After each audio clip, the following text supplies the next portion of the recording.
مسجد میں دل نہیں لگتا، نماز پڑھتے ہیں لذت نہیں ملتی، بس یوں ہی آئے کھڑے ہو گئے نماز پڑھی اور چل دیے، کوئی نماز کا کیف نہیں ملتا، کوئی سرور نہیں ملتا، کوئی لذت نہیں ملتی، کوئی نماز کا ذائقہ نہیں ملتا، نماز کی وجہ سے طبیعت کے اندر جو فرحت ہونی چاہیے وہ نہیں ہوتی۔ اس کی وجہ کیا ہے؟ مولا علی کرم اللہ تعالی وجہہ الکریم سے کسی نے پوچھا کہ میں نماز پڑھتا ہوں، نماز میں مجھے لذت نہیں ملتی، کیا وجہ ہو سکتی ہے؟ ارشاد فرمایا، جب کبھی انسان کے حلق کے نیچے کوئی مشتبہ یا حرام لقمہ اتر جائے تو اللہ عبادت کی لذت اس سے چھین لیتا ہے۔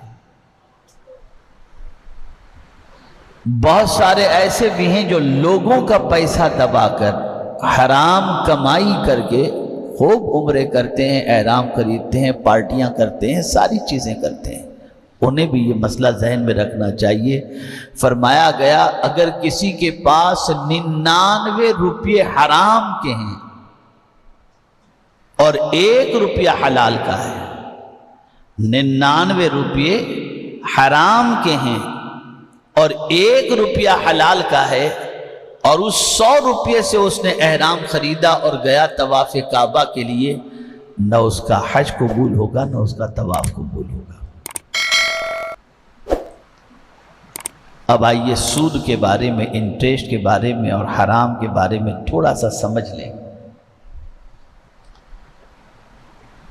وہ لوگ جو سود کا کاروبار کرتے ہیں مجبور و بے کسوں کا خون چوستے ہیں اور ان کا استحصال کرتے ہیں۔ آئیے ذرا ان کے بارے میں قرآن کیا کہتا ہے، ذرا غور سے سنیے۔ اللہ فرماتا ہے یا ایھا الذین آمنوا اتقوا اللہ وذروا ما بقی من الربا ان کنتم مؤمنین، اے ایمان والو اللہ سے ڈرو اور چھوڑ دو۔ قرآن میں کئی مقامات پر چھوڑنے کا حکم آیا، وَذَرُوا ظَاهِرَ الْإِثْمِ وَبَاطِنَهُ،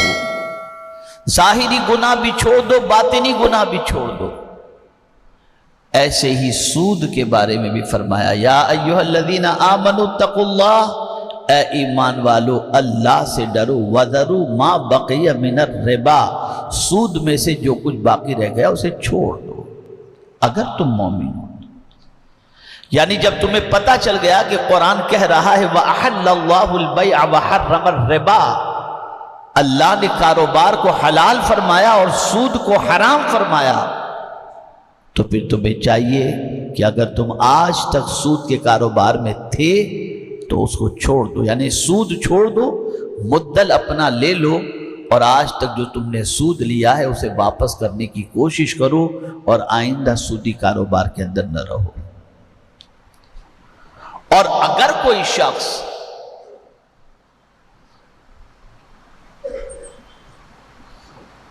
اتنا سننے کے بعد کہ اگر کوئی سود کا کاروبار کرتا ہے، سودی لین دین کرتا ہے،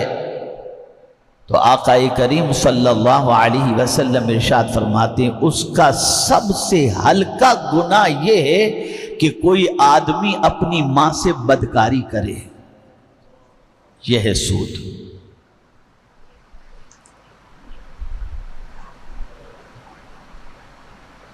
اب جو آیت سود کے سلسلے میں پیش کرنے جا رہا ہوں، اسے سننے کے بعد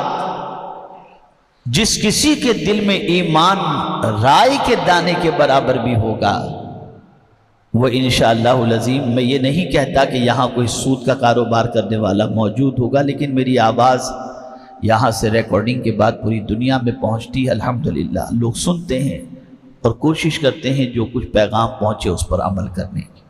لیکن اس وقت آپ میرے سامنے حاضر ہیں، مجھے نہیں لگتا کہ آپ میں سے کوئی اس کے اندر انوالو ہوا ہوگا، لیکن لاشعوری طور پر بھی اگر کوئی انوالو ہے تو میں کہوں گا سن لو، سود کا کاروبار کتنا خراب ہے کہ اللہ فرماتا ہے فَإِن لَمْ تَفْعَلُوا فَأْذَنُوا بِحَرْبٍ مِّنَ اللَّهِ وَرَسُولِهِ، اگر کوئی معاف نہیں کرتا، توبہ نہیں کرتا، تو اللہ کیا فرماتا ہے؟ کوئی کاروبار نہیں چھوڑتا ہے، توبہ نہیں کرتا ہے، سود نہیں چھوڑتا ہے، تو قرآن کیا کہتا ہے؟ فَإِن لَمْ تَفْعَلُوا فَأْذَنُوا بِحَرْبٍ مِّنَ اللَّهِ وَرَسُولِهِ، اللہ اور اس کے رسول اس کو اعلان جنگ کرتے ہیں۔ ہے کسی میں طاقت کہ وہ اللہ سے جنگ کر سکے، اللہ کے رسول صلی اللہ علیہ وسلم سے جنگ کر سکے؟ ہے کسی میں یہ ہمت؟ اور آج لا علمی کی بنیاد پر، کم علمی کی بنیاد پر، اور اس وقت کا سب سے بڑا فتنہ مادیت ہے، مٹیریلزم، یہ آج کے دور کا سب سے بڑا فتنہ ہے کہ آدمی اس میں اتنا گرفتار ہو گیا کہ بس اسے دنیا چکا چوند چاہیے، کپڑوں سے لے کر گاڑی سے لے کر کے ہر چیز اسے لگژری چاہیے، اور اسی میں وہ اپنی عزت سمجھتا ہے، چاہے وہ چیز حاصل کرنے کے لیے اسے 1000 غلط کام کرنے پڑے، وہ کرنے کے لیے تیار ہے۔ میرے پیارے آقا صلی اللہ تعالی علیہ وسلم کے پیارے دیوانوں، آپ ذرا سوچیں، جہاں تک مجھے اطلاع ملی ہے، بلکہ میں آپ کو بتاؤں کہ ایک خاتون بیچاری خود میرے پاس آئی اور اس کے ڈوبے ہوئے پیسوں کا تذکرہ کرتے ہوئے مجھ سے کہنے لگی کہ حضرت میرے لیے دعا کریں کہ اللہ میری غلطی کو معاف فرما دے۔ میں نے کہا کیا ہوا، کون سی کیا مسئلہ ہے؟ تو انہوں نے کہا کہ میں نے میری کوئی آمدنی کا ذریعہ نہیں تھا، گھر چلانا تھا، یہ تھا وہ تھا، تو میں نے فلاں بیپاری کو اتنے پیسے میں نے دیے اور اس سے اتنے پیسے لیا کرتی تھی اور یہ کام کرتی تھی، اب وہ پیسے ڈوب رہے ہیں،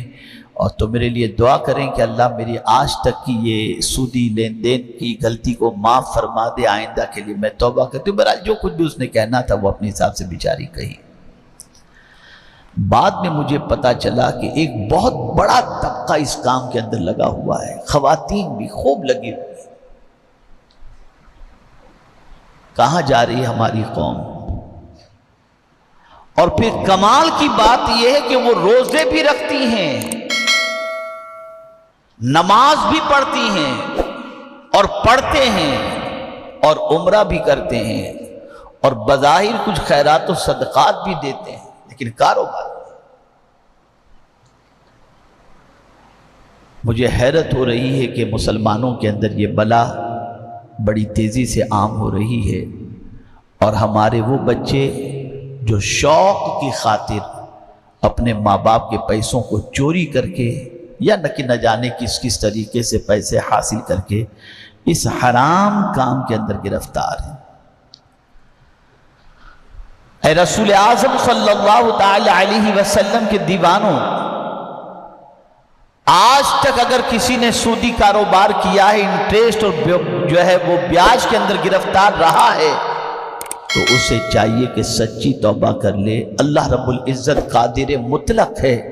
اور وہ توبہ کرنے والے بندے سے محبت فرماتا ہے۔ ایک واقعہ عرض کروں گا، اس واقعے کے ذریعے آپ تھوڑے سے موٹیویٹ ہوں گے، اور انشاءاللہ العظیم اگر کوئی یہ کام کے اندر ملوث ہے تو آج کے بعد وہ اس کام سے توبہ کر لے گا۔ میں آپ کو بتاؤں، تاریخ کے اندر عظیم مشائخ میں، بزرگوں میں ایک اللہ کے ولی گزرے ہیں جن کا نام حبیب عجمی تھا، حبیب عجمی ہے۔ حضرت حبیب عجمی رضی اللہ المولا تبارک و تعالی عنہ توبہ کرنے سے پہلے انٹریسٹ کا کاروبار کرتے تھے، اور ان کی عادت تھی جس کسی کو انٹریسٹ کے ساتھ پیسہ دیتے اور جب مانگنے انٹریسٹ جاتے تو خالی ہاتھ کبھی نہیں آتے تھے، یہ ان کے معمول میں تھا۔ ایک مرتبہ ایک صاحب جن کو آپ نے انٹریسٹ پر پیسہ دیا تھا گئے مانگنے کے لیے انٹریسٹ، گھر میں وہ نہیں تھے، ان کی بیوی تھی۔ ان کی بیوی نے کہا میرے شوہر گھر پر نہیں ہے، تو حبیب اعجمی نے کہا کچھ ہو تو دے دو، تم کو معلوم ہے کہ میں کسی گھر سے خالی ہاتھ نہیں جاتا، مجھے سود تو چاہیے ہی چاہیے۔ وہ بیچاری عورت گھر میں جو تھوڑا سا گوشت تھا اٹھا کر کے دے دی اور کہتی ہے کہ یہ لے جائیے، یہی میرے گھر میں موجود ہے۔ حبیب اعجمی نے لیا، لے کر گھر پہنچے، بیوی سے کہا گوشت بناؤ۔ بیوی نے جب گوشت بنایا تو وہ گوشت خون میں بدل گیا، وہ گوشت خون میں بدل گیا۔ بیوی نے کہا میں نے آپ کو کئی مرتبہ سمجھایا ہے کہ آپ یہ سودی کاروبار بند کر دیجئے، دیکھیے یہ گوشت خون میں تبدیل ہو گیا۔ دل پہ ضرب لگی، وقت ہوتا ہے توبہ کا، دل پہ ضرب لگی اور کہا اب میں توبہ کرتا ہوں، اب نہیں کروں گا۔ لیکن سچی توبہ کرنے کے لیے وہ نکلے، کن کے پاس؟ حضرت حسن بصری علیہ الرحمہ کے پاس، جو تابعی اور جنہوں نے پرورش پائی مولا علی کی گود میں، اس حضرت حسن بصری علیہ الرحمہ کے پاس حبیب اعجمی پہنچے۔ حضرت حسن بصری خطاب فرما رہے تھے، مجمع لگا ہوا تھا، توبہ پر تقریر کر رہے تھے۔ دوران تقریر انہوں نے فرمایا اگر کوئی سچی توبہ کر لے اللہ اس کی توبہ قبول فرما لے گا، چاہے وہ حبیب اعجمی ہی کیوں نہ ہو۔ اب حبیب اعجمی مشہور تھے انٹریسٹ کے سلسلے میں، حضرت حسن بصری جانتے نہیں تھے کہ کون حبیب اعجمی ہے، لیکن جب حبیب اعجمی نے اپنا نام سنا کہ اگر سچی توبہ کر لے تو اللہ اس کے گناہ کو معاف فرما دے گا، تو وہیں سے حبیب اعجمی نے کہا حضور آپ نے کیا فرمایا؟ کہ اگر حبیب اعجمی بھی سچی توبہ کر لے تو اللہ اس کی توبہ قبول فرما لے گا۔ پھر انہوں نے کہا کیا فرمایا حضور آپ نے؟ کہا حبیب اعجمی بھی سچی توبہ کر لے تو اللہ اس کی توبہ قبول فرما لے گا۔ حبیب اعجمی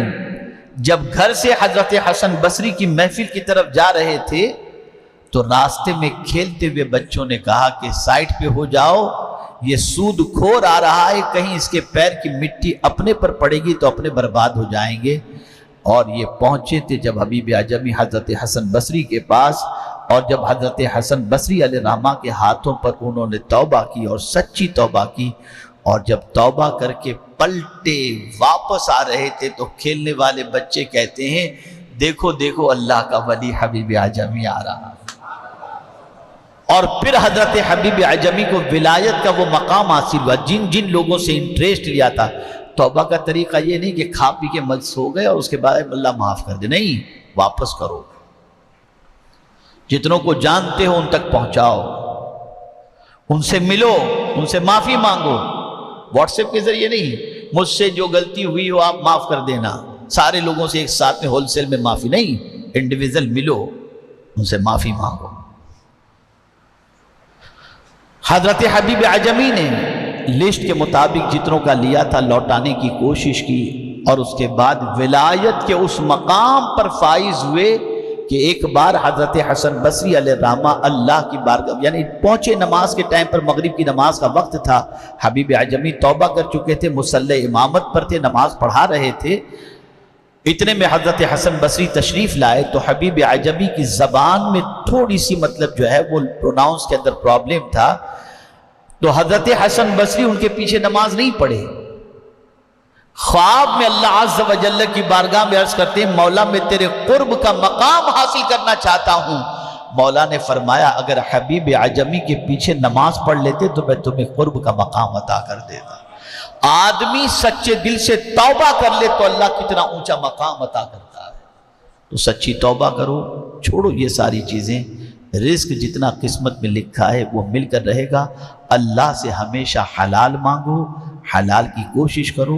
حرام سے اپنے آپ کو بچاؤ۔ آپ حلال کی طرف قدم بڑھائیں گے، آپ کی عادتیں بھی درست رہیں گی انشاءاللہ، اور آپ کی عبادت بھی اللہ قبول فرمائے گا۔ اللہ رب العزت مجھے آپ کو سب کو قانون الہی اور قانون رسول صلی اللہ علیہ وسلم کی پاسداری کی توفیق نصیب فرمائے،